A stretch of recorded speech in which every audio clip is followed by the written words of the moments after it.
أعوذ بالله من الشيطان الرجيم بسم الله الرحمن الرحيم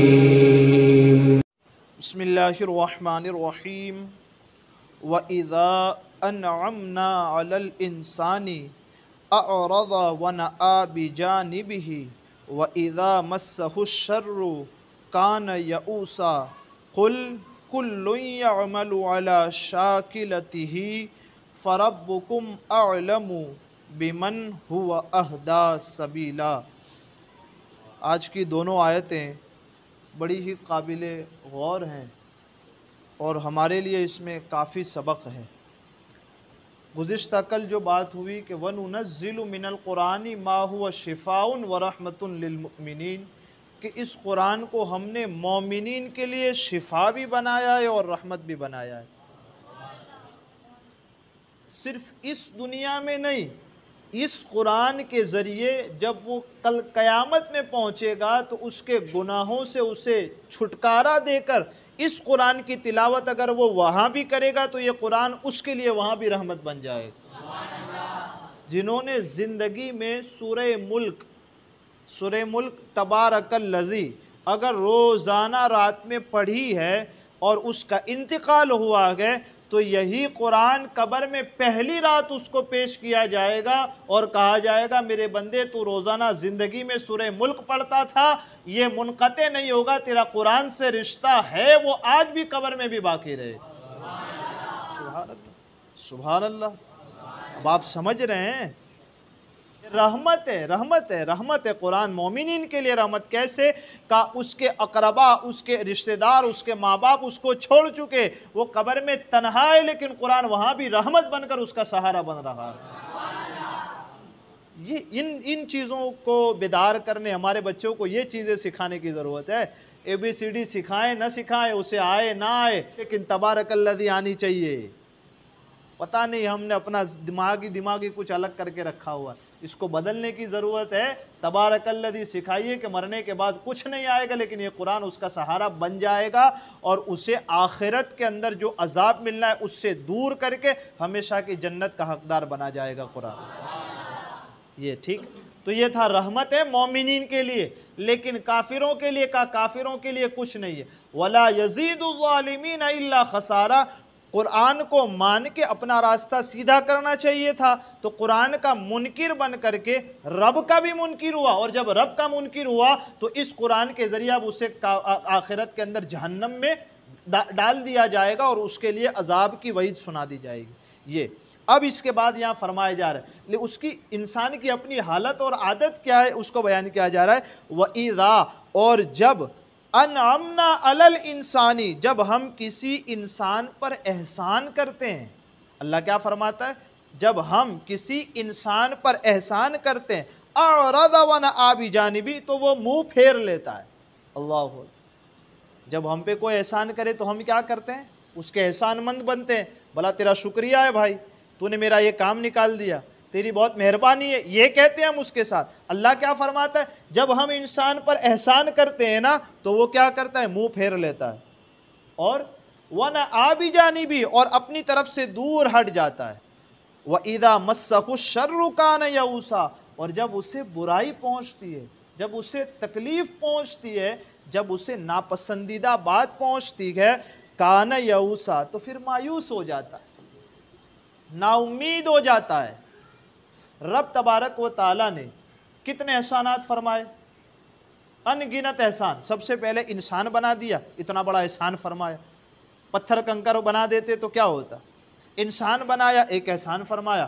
والدین کا سہارا دیا، پھر احسان فرمایا۔ مال و دولت دیا، پھر احسان فرمایا۔ عزت عطا فرمائی، پھر احسان فرمایا۔ انسان کو اپنی زندگی کے اندر ایک اچھے مقام پر کھڑا کر دیا، احسان فرمایا۔ اچھا خاندان عطا کیا، احسان فرمایا۔ اب ہونا کیا چاہیے تھا؟ ہونا یہ چاہیے تھا کہ وہ اپنے پڑوسیوں کے ساتھ اس نے سلوک کرتا، اپنے رشتہ داروں کے ساتھ اچھا ویوہار کرتا، اپنے پڑوسیوں، اپنے رشتہ داروں، غریبوں، مسکینوں، یتیموں، بیواؤں کی پرورش کرتا، ان کے ساتھ احسان کا رویہ رکھتا۔ لیکن اس نے کیا کیا؟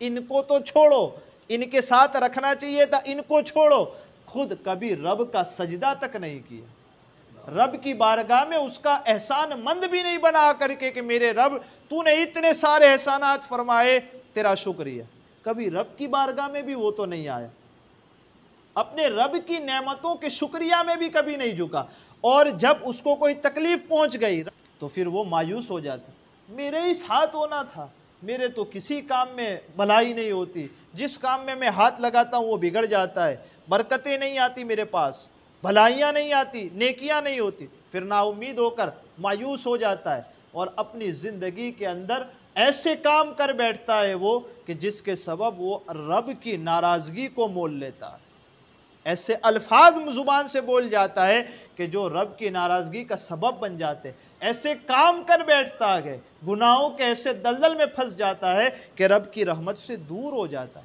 کرنا کیا چاہیے؟ کہ رب کا احسان مند بننا چاہیے تھا، رب کی نعمتوں کو حاصل کرنے کے بعد رب تبارک و تعالیٰ کی بارگاہ میں سجدہ کرنا چاہیے تھا۔ اب قرآن آگے فرماتا ہے، محبوب آپ فرما دیجئے ان لوگوں سے، کیا فرمانا ہے؟ قُلْ کُلٌّ یعمل علی شاکلتی، کہ سب لوگ جتنے بھی ہیں وہ سب اپنے طور طریقے سے کام کرتے ہیں، ٹھیک ہے کہ نہیں؟ کرتے ہیں کہ نہیں؟ ہم اپنے اپنے اندازے سے کام کرتے ہیں۔ فَرَبُّكُمْ أَعْلَمُ، لیکن سب سے بہتر کون ہے؟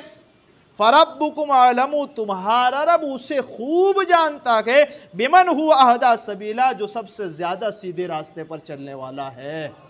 اس کو کون جانتا ہے؟ اس کو رب کائنات جانتا ہے۔ ارشاد فرمایا، ہر کوئی اپنے اپنے انداز پر کام کرتا ہے، جس کی فطرت اصل اگر اچھی ہے، شریف ہے، پاکیزہ ہے، تو اس سے پاکیزہ افعال ہی صادر ہوتے ہیں، وہ اچھے کام ہی کرتا ہے، لیکن جس کا نفس خبیث ہے اس سے پھر نیک افعال نہیں نکلتے، اس سے برے ہی افعال نکلا کرتے ہیں۔ اب آخر میں خلاصہ کلام بیان کیا جا رہا ہے کہ ان آیتوں میں ہمارے لیے روشنی ہے کہ ہر کوئی اپنے بارے میں، میں اپنے بارے میں، آپ اپنے بارے میں، ہم سب اپنے بارے میں غور و فکر کریں کہ میرا تعلق کس گروہ سے ہے، اچھے والے گروہ سے ہے یا برے والے گروہ سے۔ ہم سب اپنے آپ کو جانچ سکتے ہیں، ہم سب اپنے آپ کو قرآن کی اس آیت کے درمیان پرکھ سکتے ہیں کہ اس کا تعلق کس گروہ سے ہے، اور غور کرنے کے بعد اپنے نفس میں بھلائی، اچھائی، اطاعت، اتباع، شکر گزاری اگر ہم پاتے ہیں، یعنی ہم اپنے اندر اللہ کا شکر کرنا پاتے ہیں، تو ہمیں اللہ تعالیٰ کی حمد بجا لانے اور 2 رکعت زیادہ ادا کرنی چاہیے کہ مولا تیرا شکر ہے، تو نے ہمیں شکر گزار بنایا۔ اور اگر اللہ تعالیٰ کی حمد بجا لائے اور اپنے نفس میں برائی، اپنے نفس میں ناشکری، اپنے نفس میں گندگی اور مایوسی پائے، تو اسے چاہیے کہ وہ اس وقت کے آنے سے پہلے اپنے معاملات کی، اپنے کاموں کی اصلاح کر لے، اپنے گناہوں سے توبہ کر لے۔ ایسا نہ ہو کہ گناہوں پر قائم رہا اور اچانک آنکھ بند ہو گئی، موت آ گئی، اب کیا ہوگا؟ ارادہ تو کر رہا تھا کہ کل جاؤں گا مسجد میں اور اپنے گناہوں کی معافی مانگوں گا، آج ہی قصہ ختم، وہ صبح ہوئی ہی نہیں کہ وہ مسجد میں آ پاتے، اب کیا ہوگا؟